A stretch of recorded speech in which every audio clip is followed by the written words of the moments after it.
Hey guys, Ryder back here with another Dark Souls boss guide from Dark Souls 1, and today we're tackling the Taurus demon. This boss is most likely going to be the first boss you tackle after leaving the Undead Asylum. He's located at the top of Undead Berg on the bridge shortly after the Black Knight encounter, if you choose to tackle it. As soon as you go out of the fog gate, make sure you go up the ladder to the right as you just saw me do and take out those archers up there. Otherwise, they're going to be pelting you with arrows the entire fight, which makes for a bad time.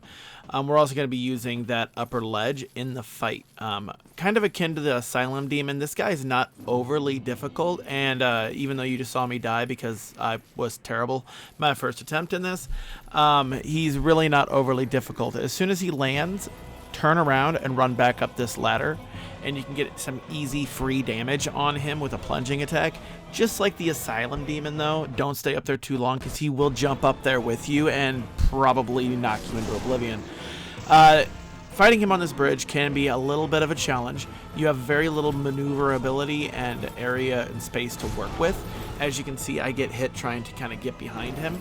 He's a little bit more aggressive than the Asylum Demon is, so you definitely want to watch his attacks. He does a horizontal sweep, as you see here. He also does an overhead slam, and he will do a pouncing attack as well if you get a little bit too far away from him. All of his attacks knock you backwards, especially at this point of the game when you have really low poise. So you want to make sure that you kind of avoid the edges of the bridge because he will fly you right off of it. As you can see here, you just want to roll into him every time he goes to roll in like that.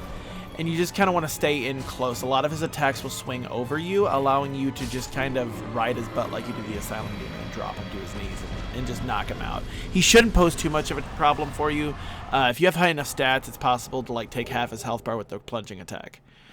It's really not that much of a difficult. And if you get lucky, you might get his great axe too, or his demon's great hammer, I think is what it's called. Now, as a caster, this fight's also, you're gonna hear me say this a lot throughout these boss guides. This fight's even easier as a caster. As soon as you walk out of the fog gate, again, go up to the top as you see here, and just take out those archers and eliminate them from the equation. You don't want them to make your life a living hell while you're bobbing and weaving between this guy. After you get done with them, climb back down, trigger the fight, go back up, and you're going to do the plunging attack with your weapon again.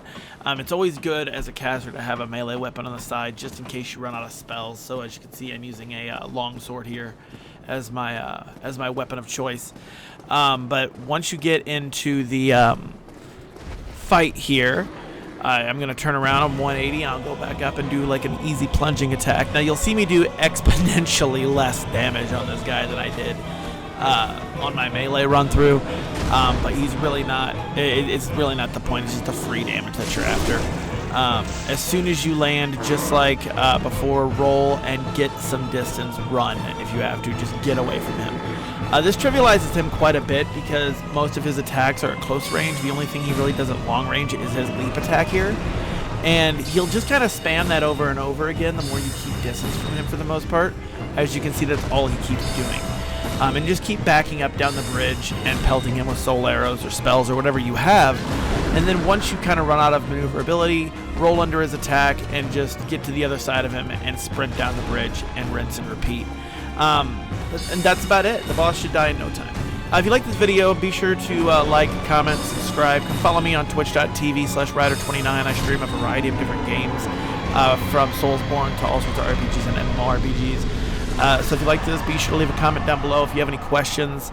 And hopefully I will see you guys in the next one. Thank you guys so much for watching.